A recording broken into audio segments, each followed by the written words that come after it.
If you don't act on life, life has a habit of acting on you. When Robin Sharma was growing up, his father said to him, "Son, when you were born, you cried while the world rejoiced. Live your life in such a way that when you die, the world cries while you rejoice." We live in a world where it is increasingly difficult to understand what life is all about. We have perfected the science of transporting ourselves to the moon, but have trouble walking across the street to meet a new neighbor. It has become super easy to fire a missile across the world with pinpoint accuracy, but we have trouble keeping a date with our children to go to the library. We are connected every minute of the day through email, fax machines, and digital phones, yet we live in a time where human beings have never been less connected. We have lost touch with our purpose. We have lost sight of the things that matter the most. If you don't act on life, life has a habit of acting on you. The days slip into weeks, the weeks slip into months, and the months slip into years. Pretty soon it's all over, and you are left with nothing more than a heart filled with regret over a life half lived. As you start to read this book, soberly answer this question: who will cry when you die? How many lives will you touch while you have the privilege to walk this planet? What impact will your life have on the generations that follow you? And what legacy will you leave behind after you have taken your last breath? One vital lesson Robin Sharma has learned from his life is that if you don't act on life, life has a habit of acting on you. The days slip into weeks, the weeks slip into months, and the months slip into years. Pretty soon it's all over, and you are left with nothing more than a heart filled with regret over a life half lived. Bernard Shaw was asked on his deathbed, "What would you do if you could live your life over again?" He reflected, then replied with a deep sigh, "I'd like to be the person I could have been but never was."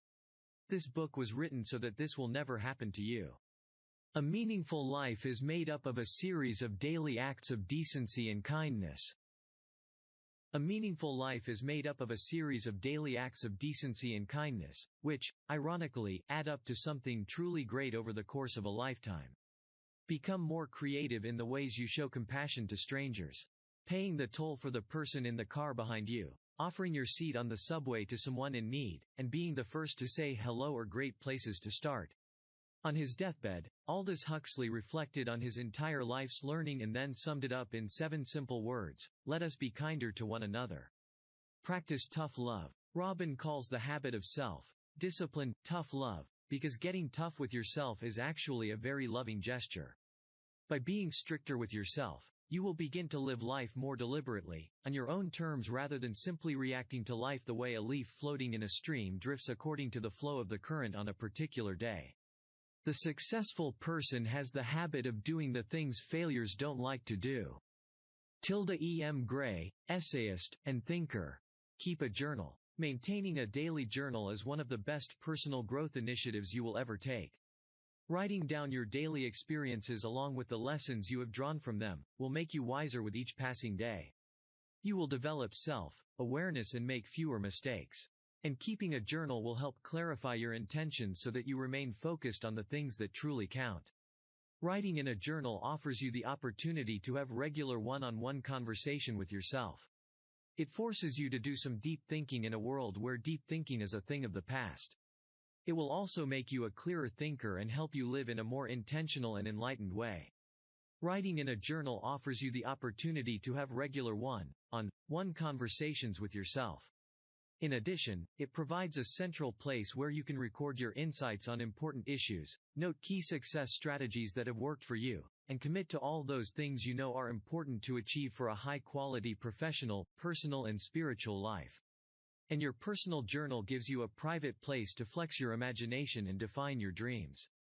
Did you know? A journal is not a diary. A diary is a place where you record events, while a journal is a place where you analyze and evaluate them.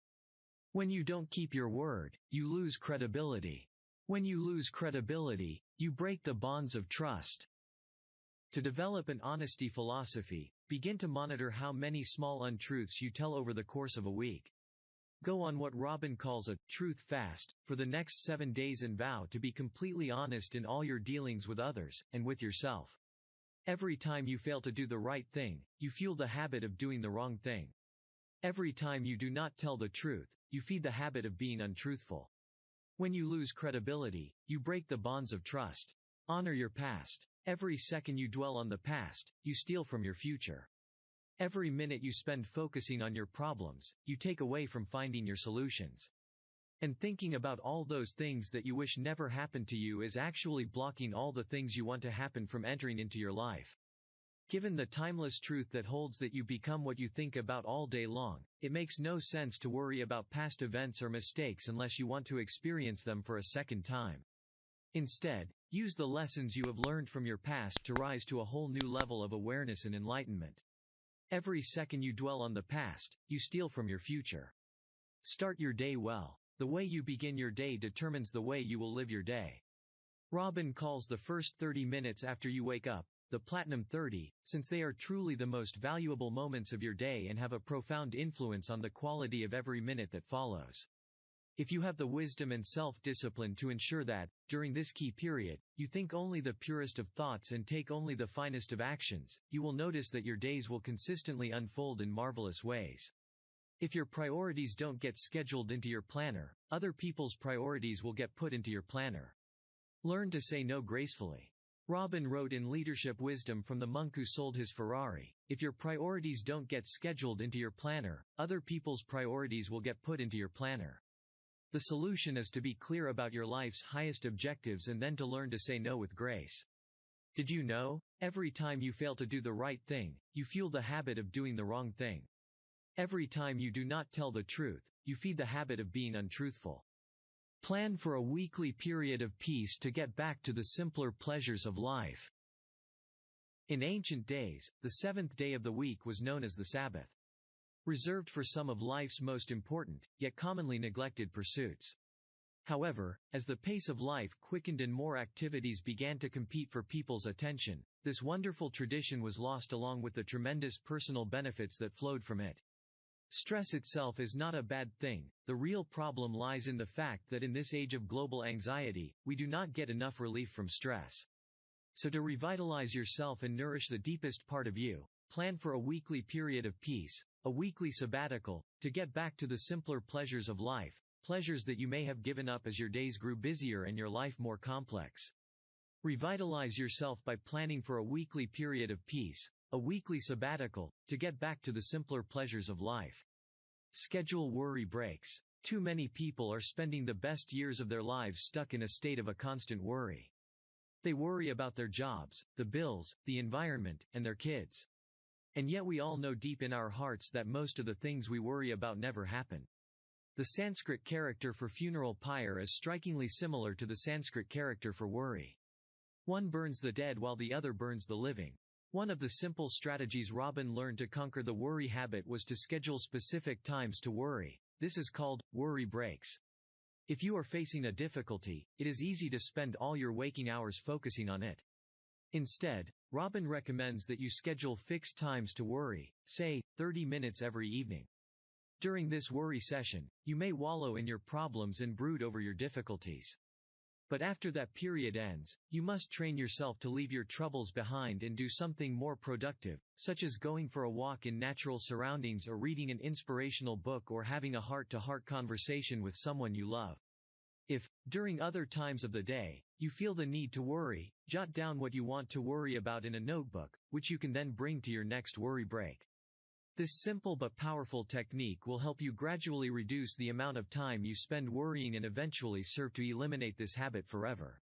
Did you know? Your weekly sabbatical does not have to last a full day.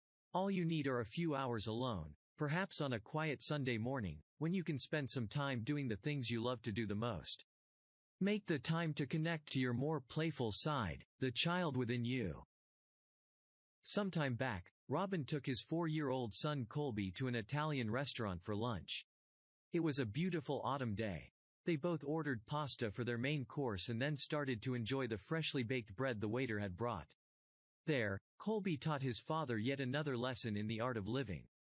Rather than eating the bread as most adults do, Colby took a different, far more creative approach. He began to scoop out the warm, soft part of the bread and left the crust intact. In other words, he had the wisdom to focus on the best part of the bread and leave the rest. Colby reminded his father that grown-ups spend too much time focusing on the crust of life, rather than on all the good things that flow in and out of their days. They focus on challenges at work, the pile of bills they have to pay, and the lack of time to do all those things they need to do. But our thoughts do form our world, and what we think about does grow in our lives.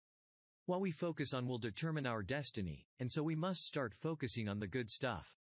In the weeks ahead, make the time to connect to your more playful side, the child within you, and focus on the good things that flow in and out of your days. Focus on the good things that flow in and out of your days. Edison was inspired to manifest the visions he saw on the picture screen of his imagination into reality. Jonas Salk, who discovered the polio vaccine, was inspired to help others from suffering from this dreaded affliction. Genius is 1% inspiration and 99% perspiration. Thomas Edison. How inspired are you in your own life? Do you jump out of bed on Monday mornings, or do you simply lie there with a sense of emptiness flooding through your body? If your level of inspiration is lower than you know it should be, read a good self-help book or listen to a motivating audiobook.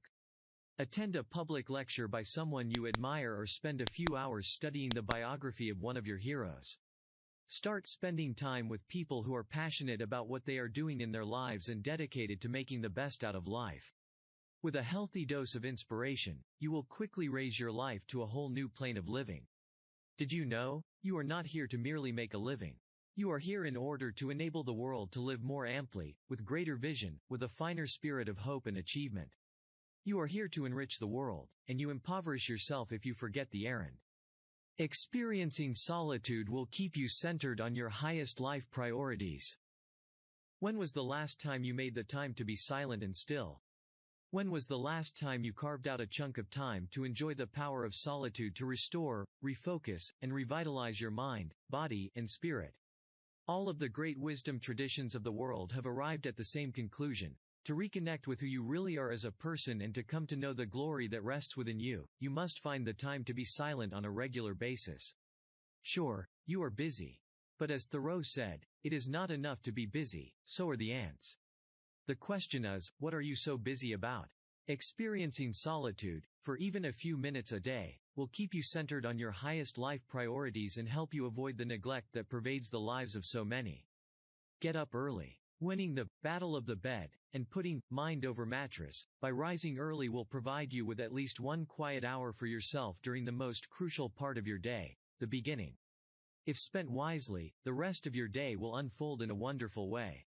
There is something very special about the first few hours in the morning. Time seems to slow down, and a deep sense of peace fills the air. See your troubles as blessings. During Robin's life leadership seminars, he often asks the participants this question: who would agree with me that we learn the most from our most difficult experiences? Inevitably, nearly every hand in the room goes up. Given this, why do we spend so much of our lives focusing on the negative aspects of our most difficult experiences rather than seeing them for what they truly are, our greatest teachers? You would not have the wisdom and knowledge you now possess were it not for the setbacks you have faced, the mistakes you have made, and the suffering you have endured. Once and for all, come to realize that pain is a teacher, and failure is the highway to success. Our most difficult experiences are our greatest teachers. Laugh more. According to one study, the average 4-year-old laughs 300 times a day while the average adult laughs about 15 times a day. With all the obligations, stresses, and activities that till our days, we have forgotten how to laugh. Daily laughter has been shown to elevate our moods, promote creativity, and give us more energy. Did you know? Comedian Steve Martin reportedly laughs for 5 minutes in front of the mirror every morning to get his creative juices flowing and to start his day on a high note. Try it, it works. Laughter therapy has even been used to cure illnesses and heal those with serious ailments. Start taking more risks and doing the things you fear on your deathbed. In the twilight of your life, it will not be all the risks you took that you will regret the most. Rather, what will fill your heart with the greatest amount of regret and sadness will be all those risks that you did not take, all those opportunities you did not seize, and all those fears you did not face. Life is nothing more than a game of numbers. The more risks you take, the more rewards you will receive. Live a life. We all travel different roads to our ultimate destinations. For some of us, the path is rockier than for others. But no one reaches the end without facing some form of adversity. So rather fight it, why not accept it as the way of life? Why not detach yourself from the outcomes and simply experience every circumstance that enters your life to the fullest? Feel the pain and savor happiness. If you have never visited the valleys, the view from the mountaintop is not as breathtaking. There are no real failures in life, only results. Write thank you notes. One of the simple gestures that have profound consequences is the lost art of writing thank you notes. Everyone loves getting mail, it's a fact of human nature. We all have a deep-seated need to feel important. So this week, go out and buy a package of the blank thank you cards that are now available in bulk at your local office supply warehouse and start writing.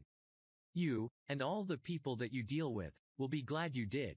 Always carry a book with you.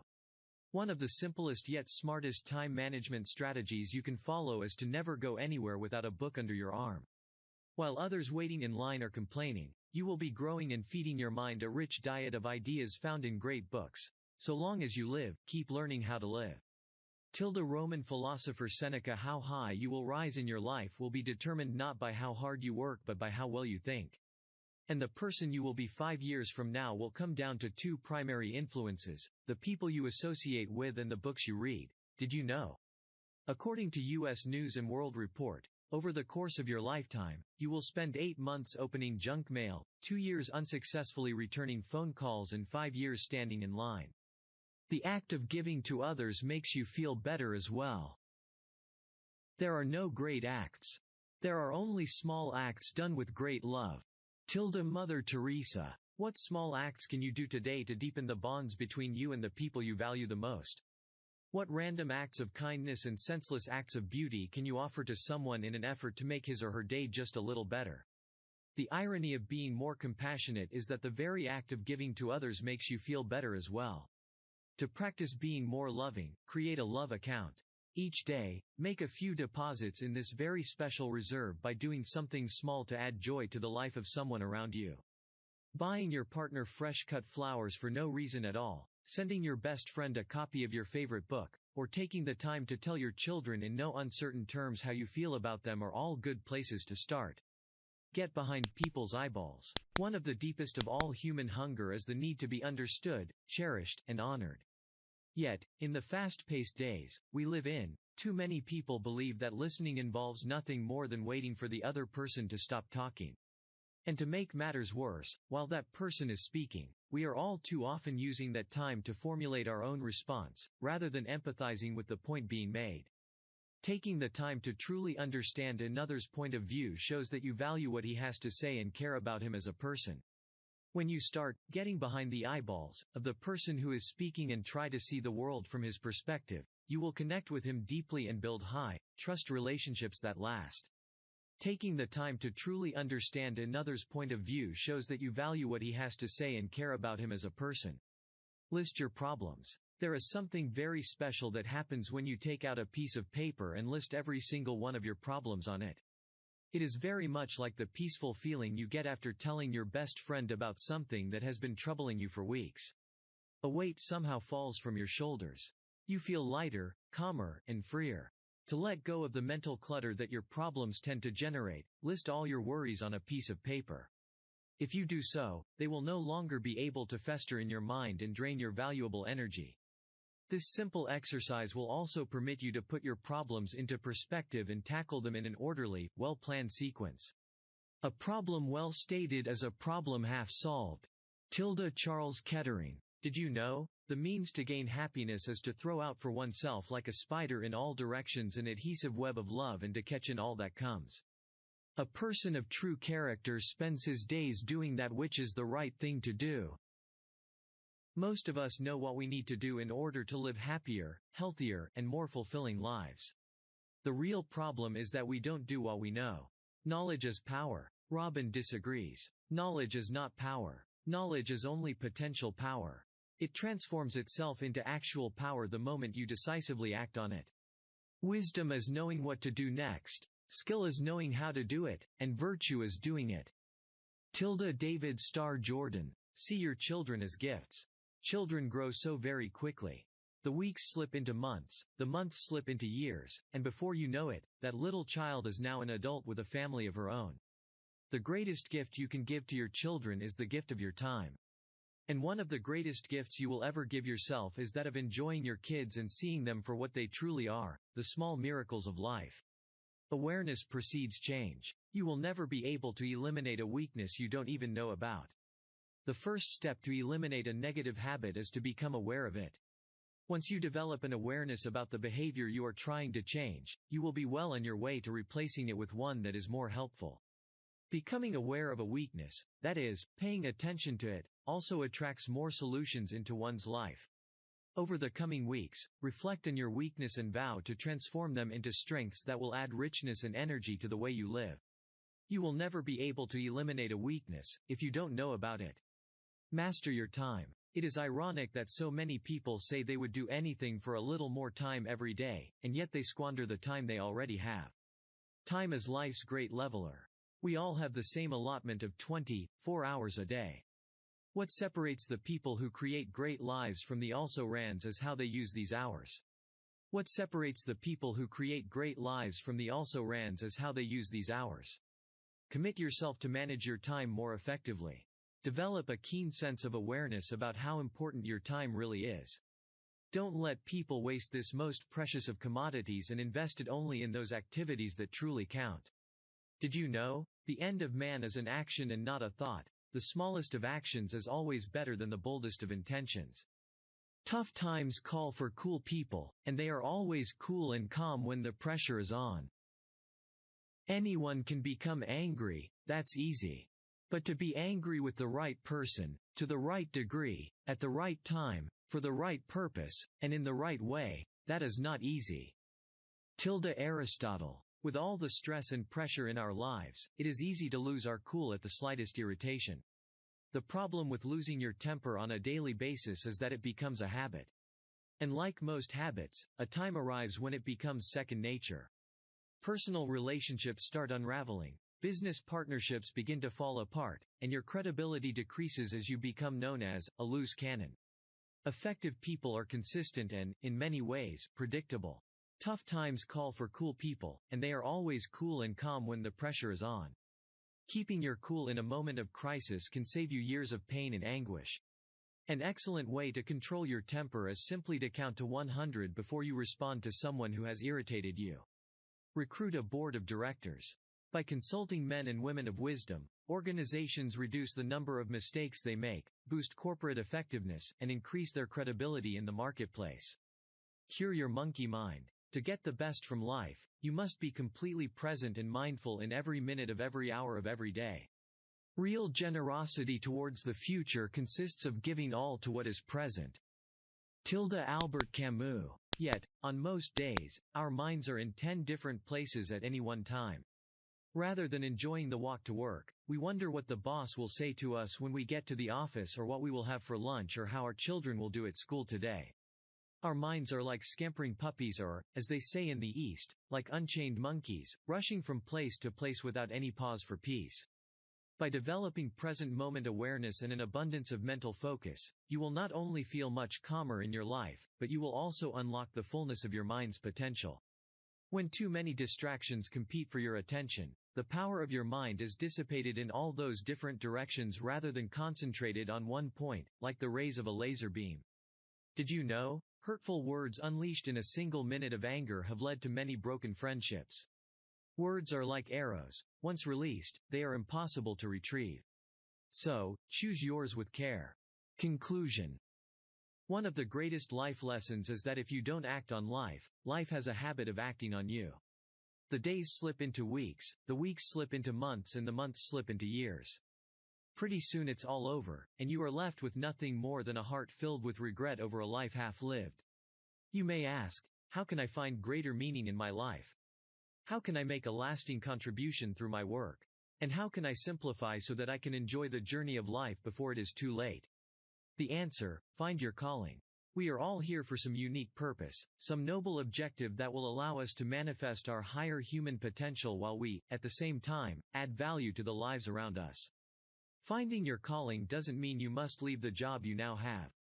It simply means you need to bring more of yourself into your work and focus on the things you do best. It means you have to stop waiting for other people to make the changes you desire and, as Mahatma Gandhi noted, Be the change that you wish to see most in your world. And once you do, your life will change. Try this. Don't rehearse the activities of your day while you are lying in bed trying to get to sleep. Don't eat after 8 p.m. If you have to eat something, have soup. Don't watch the news before you go to sleep. Don't read in bed.